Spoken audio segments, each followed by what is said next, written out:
여러분, 요즘 주변에서 이런 말 진짜 많이 들리죠. 2026년 대폭락 온대. 이제 곧 버블 터진다더라. 근데요, 솔직히 말씀드릴게요. 진짜 무서운 건 폭락이 온다는 뉴스가 아닙니다. 진짜 무서운 건 폭락이 왔을 때 우리가 매번 똑같이 행동한다는 거예요. 뉴스 보고 흔들리고, 떨어지는 주가 보고 겁먹어서 헐값에 털어버리고, 남들 움직이는 거 보다가 제일 늦게, 비싸게 사서 제일 늦게 팔아 제대로 된 수익 한번 손에 쥐어보지 못하죠. 그래서 오늘은요, 뭘 사야 하나 이런 얘기 아니고요. 대신 위기에서 우리가 어떻게 살아남는가, 바로 이 가장 중요한 이야기 해보려 합니다. 자신만의 원칙으로 모두가 위기일 때 오히려 가장 좋은 기회를 잡는 사람, 워런 버핏의 실제 사례로요. 우선 시작 전 구독, 좋아요는 사랑입니다.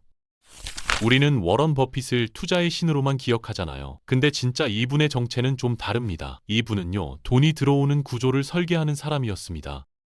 버핏은 평생 대박 종목 이런 거 단 한 번도 쫓은 적이 없어요. 대신 항상 이 질문만 했습니다. 이 구조는 오래 가는가? 내가 위험을 떠안고 있지는 않은가? 현금은 계속 들어오는가? 쉽게 말하면요, 버핏은 주식을 사고 파는 게 아니라 돈 버는 시스템 자체를 소유했던 사람이에요. 이 차이를 이해 못하면요, 버핏의 투자 성공이 그냥 운 좋은 할아버지 정도로만 보일 뿐이죠.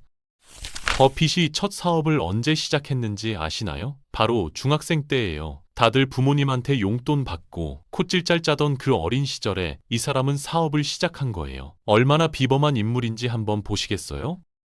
1942년 2차 세계대전 한가운데였어요. 모두가 불안해하던 시기였죠. 당시 미국에서 핀볼 기계가 엄청 유행이었어요. 동전 넣고 게임하는 거 있잖아요. 중학생이었던 버핏은 핀볼 게임이 유행한다는 걸 알고 고장난 중고 핀볼 기계를 정말 싸게 구입했어요. 그리고는 학교에서 기계 제일 잘 고치는 친구를 찾아가서 제안합니다. 네가 이거 고쳐주면 한 대당 얼마 줄게. 보세요. 그 순간부터 버핏은 노동자가 아니라 사장이 된 겁니다. 자기 능력 외에 일에는 단 1분도 쓰지 않고 일이 돌아가는 구조를 만든 거죠. 근데 여기서 끝이 아니에요. 진짜 천재적인 건 그 다음입니다. 버핏은 이 핀볼 기계를 이발소에 갖다 놨어요. 왜 이발소냐고요? 사람들이 머리 깎을 때 기다리잖아요. 지루하죠. 그럼 자연스럽게 게임기 앞에 앉게 됩니다. 근데 여기서 또 한 번 놀라운 선택을 해요. 이발소 주인한테 임대료를 한 푼도 내지 않습니다. 대신 이렇게 제안하죠. 임대료 말고요, 매출 반반 어떠세요? 이발소 주인 입장에서 생각해보세요. 공짜로 게임기 하나 생기는 거예요. 손님들 기다리는 동안 심심하지 않고 매출 나면 반 가져가면 되니까 손해볼 게 없죠. 버핏 입장에서는 어떨까요? 고정비가 없어요. 장사 안 되면 안 내도 되고 장사되면 반만 나눠주면 되니까요. 기계는 싸게 샀고 수리는 외주 줬고 매출은 나눴지만 남는 구조는 전부 본인 거예요. 버핏은 핀볼 기계 하나가 성공하자 이 모델을 10개, 20개로 늘립니다. 어떻게 됐을까요? 직접 뛰지 않아도 돈이 월급처럼 따박따박 굴러 들어오기 시작하죠. 겨우 중학생의 나이로 이걸 사업으로 만들어낸 겁니다. 정말 놀랍지 않으신가요? 그리고 이 핀볼 사업의 경험이 버핏 투자 철학의 뿌리가 됩니다. 직접 뛰지 않고 돌아가는 구조를 만드는 것 말이죠. 자, 이제 이 핀볼 구조가 어떻게 투자 철학으로 연결되는지 알아볼게요.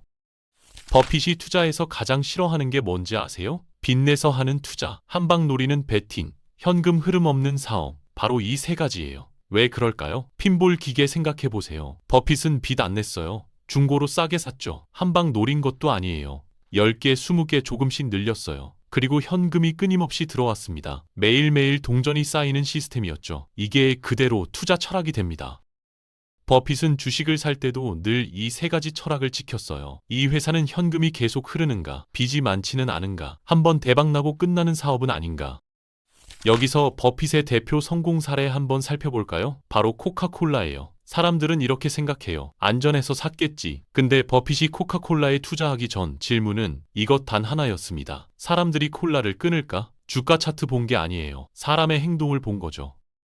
생각해보세요. 여러분, 콜라 언제 마시나요? 치킨 먹을 때, 피자 먹을 때, 더울 때, 목마를 때 매일 습관처럼 마시고 있죠. 그리고 그 습관은 생활에 스며들어 절대 쉽게 대체될 수 없어요. 펩시 있잖아 라고 생각하시는 분들 계시죠?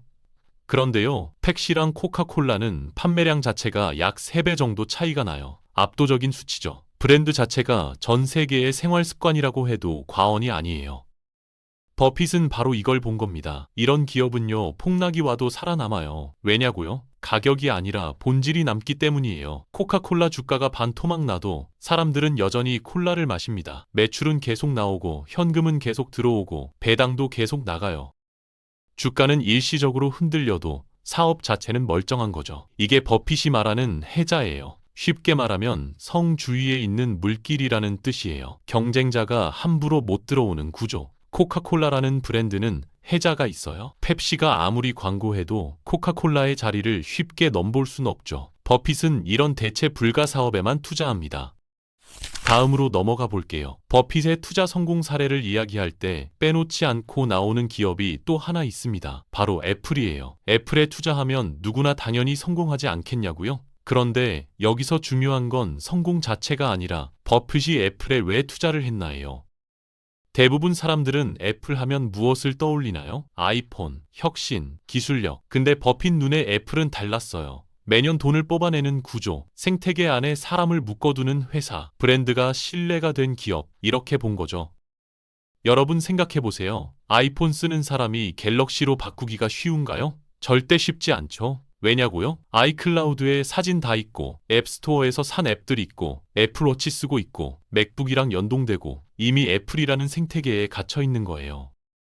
이게 버핏이 본 애플입니다. 그래서 애플 주가가 흔들려도 버핏은 안 팔았어요. 왜냐면 주식을 가격표가 붙은 상품이 아니라 소유한 비즈니스로 보기 때문이에요. 애플이 망할 것 같아요? 아니죠. 사람들은 계속 아이폰 살 거고 앱스토어에서 계속 돈 쓸 거고 애플은 계속 현금을 벌어들일 겁니다. 이게 버핏이 찾는 기업이에요. 기술이 좋아서가 아니라 구조가 단단해서 현금이 계속 나와서 폭락장이 와도 흔들리지 않을 사업이어서 그래서 투자한 겁니다. 하지만 버핏도 매번 성공만 하지는 않았어요. 뼈아픈 실패도 겪었죠. 대표적인 사례가 바로 크래프트 하인즈입니다. 여러분이 알고 계시는 바로 그 케찹 회사 말이에요. 버핏은 이 회사에 투자해서 수조 원을 날렸습니다. 그런데 버핏은 왜 이 회사에 투자했을까요? 겉으로 보면 완벽했죠. 필수 소비재, 안정적인 현금 흐름, 대체 불가일 정도로 생활 습관에 스며든 브랜드. 아마 코카콜라에 투자한 그 성공 공식을 그대로 적용했을 겁니다. 그런데 결과는 정반대였죠. 도대체 어디서부터 잘못된 걸까요? 답은 의외로 간단합니다. 좋은 기업도 가격이 비싸면 실패한다. 이게 첫 번째 이유입니다. 버핏이 샀을 때 이미 가격이 너무 높았어요. 그리고 이유가 하나 더 있어요. 이건 버핏조차 쉽게 예상하기 어려웠던 변화였죠. 바로 소비 트렌드의 급격한 전환입니다. 요즘 사람들 웰니스니 슬로우 에이징이니 해서 가공식품을 점점 덜 먹으려고 하잖아요. 유기농, 건강식, 첨가물 없는 식품, 이런 식품으로 소비자가 대이동을 했어요. 문제는 크래프트 하인즈 같은 전통식품 회사마저도 이 흐름을 못 따라잡았다는 점이에요. 브랜드는 여전히 유명했지만 정작 사람들은 점점 찾지 않게 됐죠. 매출은 줄고 부채 부담은 커지고 주가는 그야말로 폭락했죠. 버핏이 여기서 배운 교훈은 뭘까요? 아주 쉽고 명확해요. 좋은 기업이 곧 좋은 투자 타이밍은 아니다. 아무리 좋은 회사라도 비싸게 사면 손해보고 아무리 안정적인 산업이라도 트렌드는 바뀐다. 이게 현실입니다. 버핏도 이렇게 실수를 하는데 우리라고 완벽할 수 있을까요? 다만 버핏처럼 원칙을 지키는 투자로 실수를 줄이는 거죠. 여기서 한 가지 더 중요한 일화가 있어요. 워런 버핏이 마이크로소프트에 직접 투자하지 않았다는 사실 알고 계셨나요? 빌 게이츠는 버핏의 절친 중에 절친이었는데 말이에요. 아니, 그럼 이건 버핏이 시대를 못 읽은 투자 실패 아니야? 이렇게 생각하실 수 있어요. 근데 버핏은 이걸 실패라고 말하지 않았어요. 내가 이길 수 없는 게임은 아예 하지 않는다. 기술은 빠르게 변하고 게다가 창업자인 빌 게이츠는 내 절친이다. 이 상황에서 나의 투자 판단이 흔들릴 수 있다면 차라리 안 사는 게 맞다. 정말 명언 아닌가요? 버핏은 모든 기회를 잡으려 하지 않았어요. 대신 자기가 확실히 이해하고 투자 철학이 흔들리지 않을 오래 가져갈 수 있는 선택만 했죠. 이제 현실로 돌아와 볼게요. 요즘 코스피 연일 최고가 갱신하며 모두가 축제 분위기죠. 근데 환율 보셨어요? 1,500원에 육박합니다. 쉽게 안정되지 않고 있죠. 이게 의미하는 건 단 하나입니다. 겉은 괜찮아 보여도 안쪽 압력은 계속 쌓이고 있다는 뜻입니다. 외국인 자금 흐름 보세요. 빠르게 들어왔다가 빠르게 나가고 있어요. 개인 투자자만 시장에 남아서 버티고 있는 거죠. 역사적으로요. 큰 조정은 항상 이런 국면에서 시작됐습니다. 아직 안 빠졌으니까 괜찮다. 더 위로 치고 올라갈 거야. 이렇게 생각할 때가 가장 위험할 때일 수 있다는 걸 기억하세요.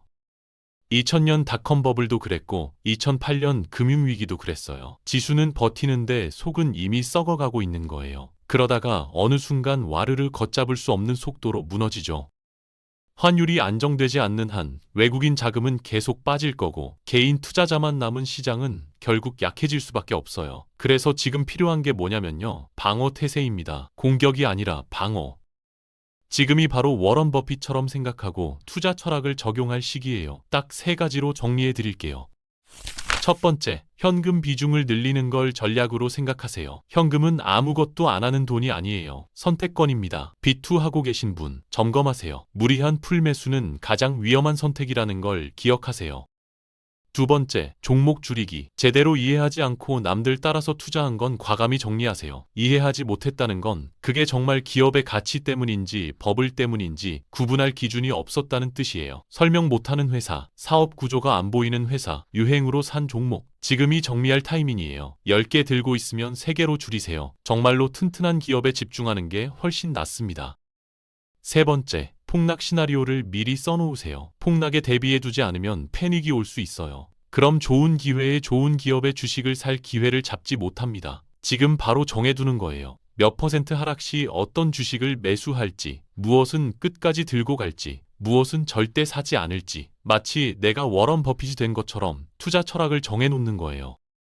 대신 잠시 폭락이 왔다고 해도 절대 기업의 가치 자체가 흔들리지 않는다고 확신하는 탄탄한 기업들로 말이죠. 이걸 미리 정한 사람만이 공포 속에서 움직일 수 있습니다. 남들이 패닉 속에서 비명을 지르고 우왕좌왕할 때 여러분은 담담하게 계획대로 움직이는 거예요. 버핏이 평생 지키고 있던 주식 매수 철학이 바로 이겁니다. 미리 정해두고 기회가 왔을 때 매뉴얼대로 실행하는 것.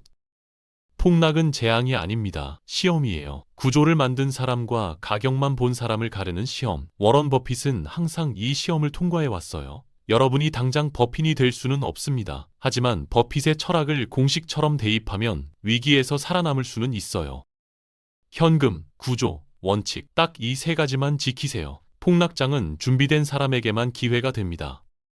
오늘 영상이 끝나면 이것 하나만 해보세요. 내가 가진 주식 중에 이 회사가 뭘로 돈 버는지 말로 설명해보는 겁니다. 그리고 현재의 주가가 지금의 이 기업의 가치를 제대로 반영하는지, 혹시 지금 과도하게 부풀려진 건 아닐지 생각해보세요. 꼭 생각해보셔야 합니다. 그 잠시의 생각이 당신의 내일을 지켜줄 겁니다.